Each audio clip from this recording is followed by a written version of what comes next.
Welcome back to HGA's Tuesdays Tips. I'm Julie. I'm Wendy. I'm Shonda. And once again, we have amazing Dale with Dale. Primary Residential Mortgage. Dale, thank you again. It's just been wonderful having you. So today we want to kind of talk about credit, right? Ooh. Sorry. So I hear some people say, I don't think my credit scores are good enough, or I don't have enough credit, or things like that. Can you give us an idea of what a minimum credit score is, or maybe where it falls in the loans? Yeah, so I'll start with this quick story. Had a client just literally last week, and that was her thing. She's like, I don't even want to talk to a lender. I know I won't qualify. And the realtor says, no, just talk. Like, it's not that big a deal. It's pretty easy. Just have a phone conversation. So we had the phone conversation. I got some information. We pulled credit, and she qualified for way more than she thought. And so 9 times out of 10, that's true. Yeah. that's the thing. Just talk to us. We'll check. There's no cost, no obligation. I don't charge full credit report. We'll just see, and we'll probably surprise you and qualify you for more than you think. And if not, then we'll make a game plan. Okay. Either way. Can you just say that one more time? There's no cost to talk to you? I don't have to pay anything? Nope. I get frustrated. I have wonderful clients that are afraid to talk to lenders because of that credit score. And he's saying it's not going to cost you anything. Reach out and have the conversation. One of your agents to jump on the phone with you. Yeah, We'll hold your absolutely. hand. Absolutely. No, We can do it. We'll do it, and we'll make it smooth and easy. And like I say, we'll probably surprise you with good news. And if not, we'll just make a game plan. Like, if there's things that need to be done, it's no big deal. We'll figure it out, and we'll make the smoothest, best process for you. Let me answer your question, though, because I kind of skipped over it. Oh, I have a question after that. Okay, So, deal. Okay. So the question is where does the credit score need to be? And so technically we can go down to 580. There's some scores that will even go lower, but generally you need to be around 620. Okay, and so once you're at 620, you're in pretty good shape as far as qualifying.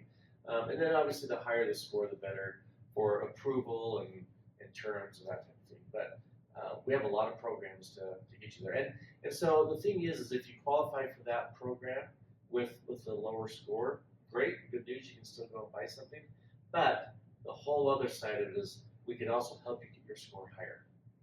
Higher scores equal better rates. Yes. That's good to know. So when you pull someone's credit and you're going through everything line item by line item on what's on their credit, how many times have you found that there are things on their credits that's not really theirs?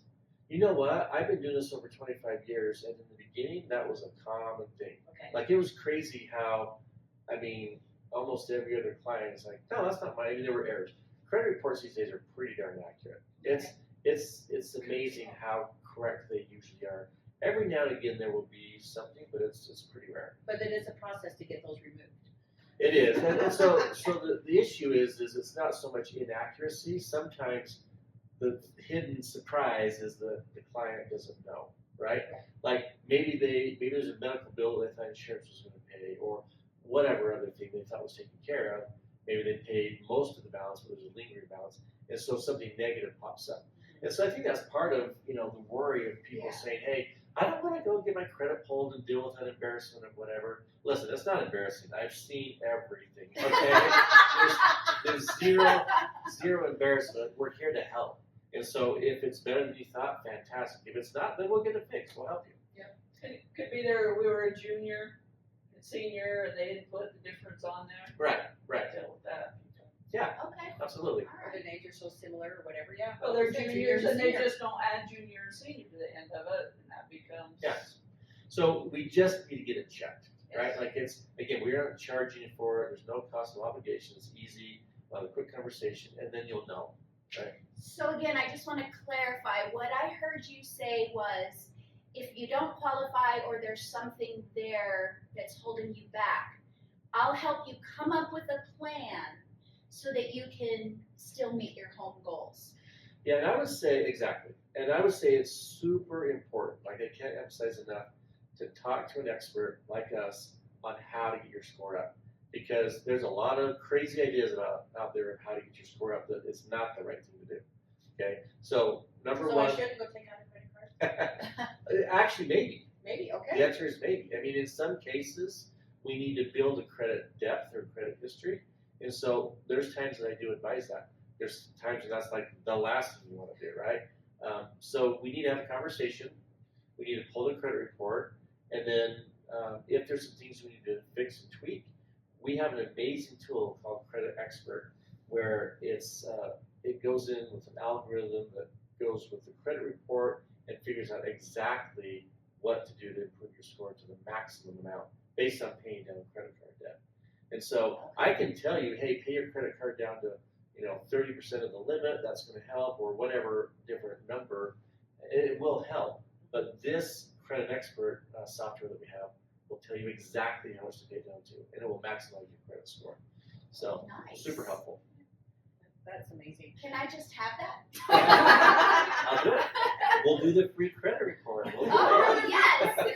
Maybe that's what we should do a segment, and have him run our credit report. There you go. And like, Live. Let's go live. live. Oh. Like, oh, okay. If we can do it, you can do That's it. right. Yeah. Because I try to stay on top of everything. Sure. Right? You don't want to have those late payments. So when the credit scores, they are reported every 30 days, and then goes from there. So when you have someone else's credit on your credit report and you try to get rid of it, do you have to wait that full 30 days if you're in that loan process, or can you overlook that, say, hey, we do realize this is not yours, we got proof it's not yours? Do you have to wait for the next timeline, or can you say we can?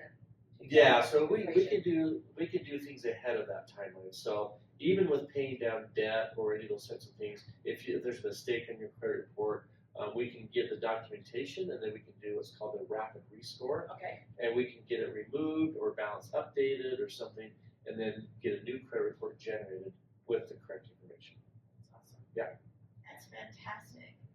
So if you've got, say, a young person that needs credit, do you have, you talked about maybe getting a card, do you have specific things that Yeah, so if someone doesn't have much credit, then that is one of the situations where I may say, hey, we need to open up a credit card. Like if they have no credit score, then they're going to have to start establishing some credit. And so we'll advise them, like depending on what their exact situation is. If you have no credit at all, it's best to start with a credit card or a car loan, installment loan through a bank or credit union. Don't do department store cards, because the way the credit score works is there's a criteria or hierarchy of credit impact. And getting a department store card is not as favorable as a credit card through a bank or credit union.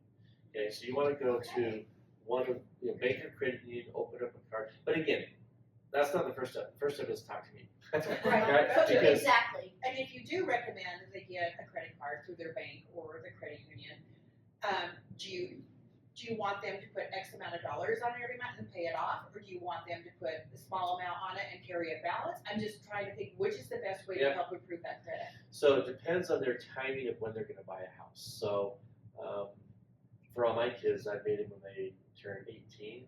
We run down to the bank and they get a card in their name and just open up the account, because it just starts the beginning of the credit history. And I say, okay, you're not going to use that thing, right? We're not doing that. As they come home shopping. Yeah, we're not doing Take it that. back. We cut that baby right up to begin with, but it started their credit history. So that's the first thing is when did your credit history start?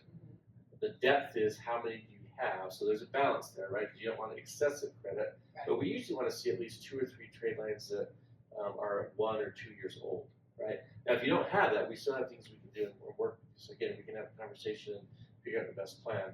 But generally, I would say open up a card and then don't use it. Now, a few months before you're ready to buy a house, then you do want to keep a small balance on it. So it's reporting something, right? And so again, it's all customized to your situation, but start establishing that credit payment history. That is great. Wow. Don't max it out. Don't max the card out. Don't max it out. That just makes me think of, we're closing on a house and we need all these new things for the house. So we should just take that credit card and go buy everything, right? After we close. Wait, what After was we that? close on the house. Okay, is there a waiting time after you close? Because I heard once upon a time that they even come back a week after you close and kind of go through things again. So there are periodic audits on loan closings, making sure that the lender's doing the right thing and that there's not fraud with anyone involved, et cetera. But generally speaking, I say wait a day or two after recording. Okay. Okay, so once it records, not the next day, but the day after that, then you're good. I mean, at that point, we verified everything we needed to do. It's recorded. It's your house. Now you can go Now, having said cautiously that, buy something. have you had clients that could not close on their house because they used their credit cards? With us, no, because we educate them in the game. But the answer is that can kill a deal. If they go and they make Buy a application, car. yeah, and we say, hey, you're pre-approved, and then they go and change their information. They buy a car, they max out their car, whatever. If they need a new fridge and you have that money stashed in your mattress, under your mattress, use that to buy the fridge. Okay, kids? All right, yeah. Exactly. Well, Dale, thank you so Yes. much. We appreciate Yeah. everything. This has been a wonderful segment. Well, let's wrap it up. Join us next week for HGA Tuesday Tips. We'll see you then. Bye. Great week.